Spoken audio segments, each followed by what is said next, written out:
नमस्कार दोस्तों, स्वागत है आप सभी का स्पेशल गुरुजी यूट्यूब चैनल पर। दोस्तों आज की ये वीडियो है बिहार लोक सेवा आयोग द्वारा प्राइमरी लेवल पर कक्षा 1 से 5 के लिए यहाँ पर कुल 9,431 वैकेंसी को यहाँ पर ऐड कर दिया गया है। उस एडवर्टाइजमेंट में जो कि है दोस्तों एडवर्टाइजमेंट नंबर 27/23 जो बिहार सरकार द्वारा 10 नवंबर 2023 को निकाला गया था। आप यहाँ पर एडवर्टाइजमेंट देख सकते हैं दोस्तों, 27/23 यहाँ पर एडवर्टाइजमेंट का नंबर था। टोटल यहाँ पर 69,000 वैकेंसी निकाली गई थी कक्षा 6 से 8, कक्षा 9 से 10 और कक्षा 11-12 के लिए। और कल्याण विभाग में यहाँ पर 916 वैकेंसी निकाली गई थी अलग-अलग पदों के लिए, जो कि सारी की सारी यहाँ पर टीचिंग वैकेंसी थी। इन्हीं वैकेंसीज़ में इसी एडवर्टाइजमेंट में दोस्तों बिहार सरकार ने जो लास्ट भर्ती ली थी जिसमें प्राइमरी लेवल की वैकेंसी थी, उसी बची हुई सीटों को यहाँ पर इस विज्ञापन में भी इंक्लूड कर दिया गया है। तो यहाँ पर कक्षा 1 से 5 के लिए जो अध्यापक यहाँ पर एलिजिबल होंगे और अप्लाई करना चाहेंगे, उनके लिए काफ़ी अच्छा मौका है। कुल 9,441 पदों पर यहाँ पर वैकेंसी निकाली गई है।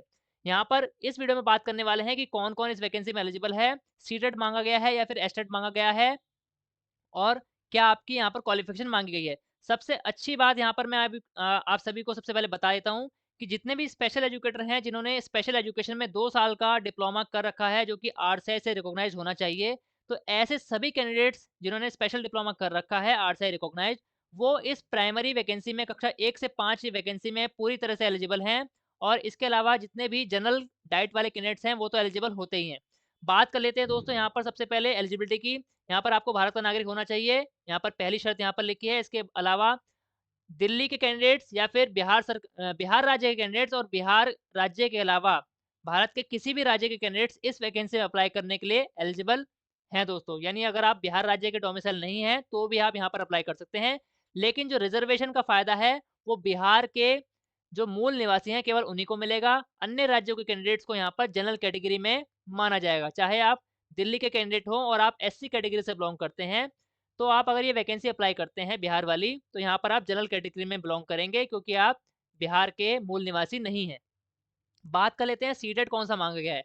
यहाँ पर दोस्तों सीटेट पेपर 1 यहाँ पर माँगा गया है। इसके अलावा बिहार का जो टेट होता है, जिसे एसटेट या बीटेट भी कहते हैं, उसका भी पेपर 1 यहाँ पर माँगा गया है। अगर आपका सीटेट या फिर एसटेट क्लियर है, तो आप यहाँ पर इस वैकेंसी में कक्षा 1 से 5 में आवेदन कर पाएँगे।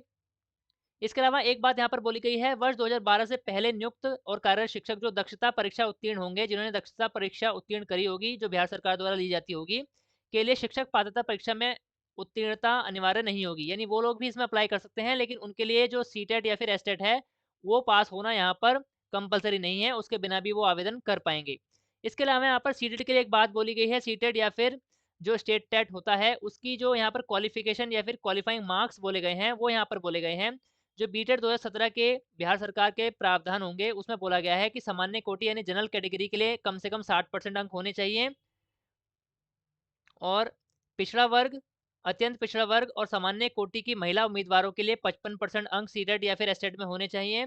इसके अलावा अनुसूचित जाति, अनुसूचित जनजाति यानी एससी और एसटी और पर्सन विद डिसेबिलिटी, ऐसे सभी कैंडिडेट्स को यहाँ पर सीटेट या फिर एसटेट में कम से कम 50% अंक अगर हैं, तो आप यहाँ पर क्वालिफ़ाई माने जाएँगे, ऐसा यहाँ पर लिखा है दोस्तों। अब बात करते हैं क्वालिफ़िकेशन यहाँ पर क्या-क्या माँगी गई है।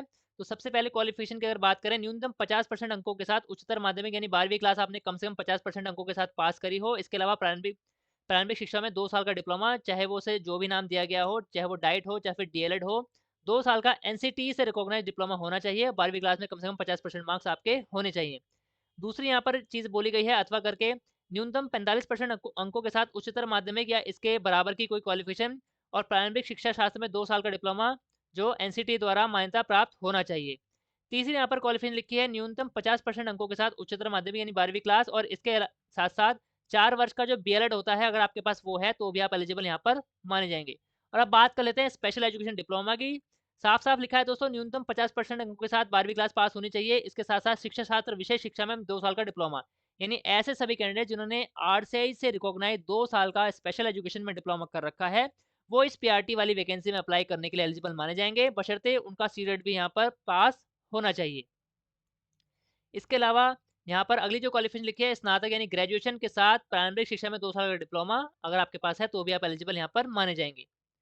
कुछ चीज़ें यहाँ पर बोली गई है क्योंकि यहाँ पर प्राइमरी लेवल पर भी अलग-अलग सब्जेक्ट वाइज़ वैकेंसी होती है, तो उनके बारे में यहाँ पर चीज़ें लिखी हैं कि कक्षा 1 से 5 के उर्दू पदों के लिए बिहार राज्य मदरसा शिक्षा बोर्ड या फिर मौलाना मजहरुल हक अरबी एवं फारसी विश्वविद्यालय पटना द्वारा प्रदत्त मौलवी आलिम या किसी मान्यता प्राप्त बोर्ड से उर्दू में इंटरमीडिएट यानी 12वीं क्लास 50% अंकों के साथ या किसी मान्यता प्राप्त विश्वविद्यालय से उर्दू में स्नातक की शैक्षणिक योग्यता यहाँ पर मान्य होगी। अगला तीसरा पॉइंट लिखा है कक्षा 1 से 5 के लिए जो बांग्ला शिक्षकों के पद पर यहाँ पर 12वीं में 50% अंकों का बांग्ला या फिर किसी मान्यता प्राप्त विश्वविद्यालय से बांग्ला में स्नातक की योग्यता अगर है तो वो वैलिड मानी जाएगी।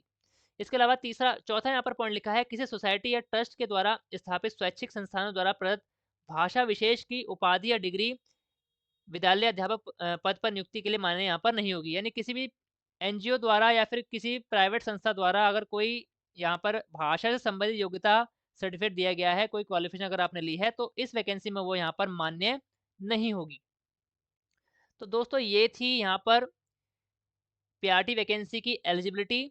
दोस्तों इसमें एज की अगर बात करें तो जो यहाँ पर एडवर्टाइजमेंट नंबर 27/23 यहाँ पर आया था, ये वाला जो एडवर्टाइजमेंट था, इसमें जो एलिजिबिलिटी थी, इस एग्ज़ाम की फ़ीस कितनी है, कैसे आवेदन करना है और क्या एज लिमिट रखी है, वो सारी शर्तें same to same PRT vacancy में भी अप्लाई हो जाएँगी। तो ये शर्तें जानने के लिए आपको हमारे चैनल की वो वीडियो देखनी होगी। हमने पूरी डिटेल वीडियो बना रखी है कि क्या एलिजिबिलिटी रहेगी, एज लिमिट क्या है, कितनी एज का कैंडिडेट यहाँ पर अप्लाई कर सकता है और यहाँ पर आपके जो रिज़र्वेशन है, उसका लाभ कैसे मिलेगा, ये सारी बातें हमने वीडियो में बना रखी है। वो वीडियो आपको ऊपर आई बटन में मिल जाएगी दोस्तों, आप जाकर के अपनी एज लिमिट चेक कर सकते हैं कि पीआरटी के लिए आप एलिजिबल हैं या फिर नहीं है। इसके अलावा हमारे इसी वीडियो के डिस्क्रिप्शन में भी आपको वो वीडियो का लिंक मिल जाएगा, जाकर के आप वो डिटेल्ड वीडियो देख सकते हैं और जो भी आपकी काम की चीज़ है वैकेंसी के रिगार्डिंग वो यहाँ पर आप चेक कर सकते हैं। बात कर लेते हैं दोस्तों यहाँ पर पीआरटी की जो वैकेंसी निकाली है बिहार सरकार ने, इसमें आपका जो यहाँ पर सिलेबस है और एग्जाम का पैटर्न है वो यहाँ पर क्या रहने वाला है।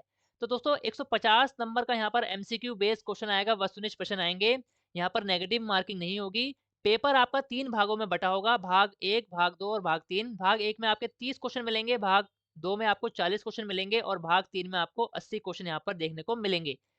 1 नंबर का 1 क्वेश्चन होगा यानी 150 नंबर का पूरा पेपर होगा, 2.5 घंटे का आपको समय यहाँ पर मिलेगा दोस्तों। अब बात कर लेते हैं अलग-अलग भाग में क्या-क्या सिलेबस आपसे पूछा जाएगा। तो पहले भाग की अगर बात करें तो पहला जो भाग है दोस्तों वो क्वालीफाइंग है, यानी उसकी मेरिट नहीं लगेगी। उसमें आपको मिनिमम क्वालीफाइंग मार्क्स लाने पड़ेंगे तभी आप आगे के भागों की मेरिट में शामिल हो पाएँगे। तो यहाँ पर दोस्तों भाषा दक्षता का ये पेपर रहेगा। इसमें आपसे अंग्रेजी, हिंदी, उर्दू, बांग्ला में से कोई भी एक भाषा की आपकी दक्षता चेक की जाएगी। इसमें जितने भी यहाँ पर 30 क्वेश्चन यहाँ पर आएँगे और इस 30 क्वेश्चन में से कम 30% अंक लाने आपको यहाँ पर अनिवार्य होंगे। यानी कम से कम 9 नंबर आपको लाने पड़ेंगे 30 में से, क्योंकि 30 का 30% यहाँ पर 9 नंबर होते हैं। तो 30 में से 9 नंबर अगर आप ले आते हैं तो ये पेपर आपका क्वालीफाई हो जाएगा। उसके बाद ही आप आगे एलिजिबल हो पाएँगे। अगर 9 से कम रह जाते हैं यानी 30% से कम अंक आपके रह जाते हैं इस वाले पेपर में, तो आप वहीं पर डिस्क्वालीफाई हो जाएँगे। तो आप आगे वहाँ से नहीं बढ़ पाएँगे। भाग 2 के सिलेबस की अगर बात करें, टोटल 40 क्वेश्चन आपको मिलेंगे और इसमें सिलेबस जो रहेगा वो रहेगा आपके यहाँ पर सामान्य अध्ययन का ये पेपर रहेगा। इसमें आपके गणित, प्राथमिक गणित, मानसिक क्षमता परीक्षण यानी रीजनिंग के क्वेश्चन रहेंगे, सामान्य जागरूकता, जनरल अवेयरनेस, सामान्य विज्ञान, सामाजिक विज्ञान, भारतीय राष्ट्रीय आंदोलन, भूगोल और पर्यावरण, ये सारे सब्जेक्ट के मिला के टोटल 40 क्वेश्चन आपसे पूछे जाएंगे। भाग 3 की अगर बात करें तो यहाँ पर हिंदी भाषा, उर्दू भाषा या फिर बांग्ला भाषा, इन तीनों भाषाओं में से किसी एक भाषा को आपको चुनना पड़ेगा और उसके 80 क्वेश्चन आपको मिलेंगे जिनको आपको अटेम्प्ट करना पड़ेगा। टोटल एमसीक्यू क्वेश्चन होंगे दोस्तों 150। गलत उत्तर के लिए किसी भी प्रकार की नेगेटिव मार्किंग यहाँ पर नहीं होगी। आप 150 के 150 क्वेश्चन वहाँ पर बिना डर के अटेम्प्ट कर सकते हैं, नेगेटिव मार्किंग यहाँ पर नहीं है। फॉर्म भरने कब से शुरू होंगे दोस्तों? 16 नवंबर से फॉर्म भरने शुरू हो जाएंगे और लास्ट जो डेट है फॉर्म भरने की 25 नवंबर 2023 यहाँ पर रखी गई है। तो दोस्तों इन डेट्स का ध्यान रखें और समय रहते फॉर्म भर लीजिए। फॉर्म की फ़ीस कितनी रहेगी दोस्तों, मैं आपको बता चुका हूँ, हमने अलग से वीडियो बना रखी है जो इससे पहले एडवर्टाइज़मेंट आया था। उस एडवर्टाइज़मेंट की वीडियो में हमने सारी जानकारी यहाँ पर दे रखी है कि यहाँ पर आपकी फ़ॉर्म की फ़ीस कितनी रहेगी और किस तरीके से आप अप्लाई करेंगे और क्या एज लिमिट यहाँ पर रहने वाली है। तो ये सारी जानकारी आपको इस वीडियो में मिल जाएगी, जाकर के आप वो वीडियो देख सकते हैं दोस्तों। दोस्तों अगर आपको हमारे द्वारा दी गई ये जानकारी अच्छी लगी है, इस वीडियो को ज़्यादा से लाइक कर दीजिए और ज़्यादा से ज़्यादा अपने दोस्तों तक शेयर कर दीजिए ताकि ऐसे सभी कैंडिडेट जो पीआरटी वैकेंसी में एलिजिबल हैं, वो इस वैकेंसी का पूरा लाभ उठा पाएँ और पूरा मौका ले पाएँ इस वैकेंसी में अप्लाई करने का। दोस्तों ऑल इंडिया में स्पेशल एजुकेशन और सभी प्रकार की टीचिंग वैकेंसी से जुड़ी ऑथेंटिक जानकारी पाने के लिए हमारे चैनल को सब्सक्राइब कीजिए। इसके साथ-साथ हमारे चैनल की सभी वीडियो का नोटिफिकेशन सबसे पहले पाने के लिए बेल आइकन को भी प्रेस कीजिए। धन्यवाद दोस्तों, मिलते हैं आपसे अगली वीडियो में।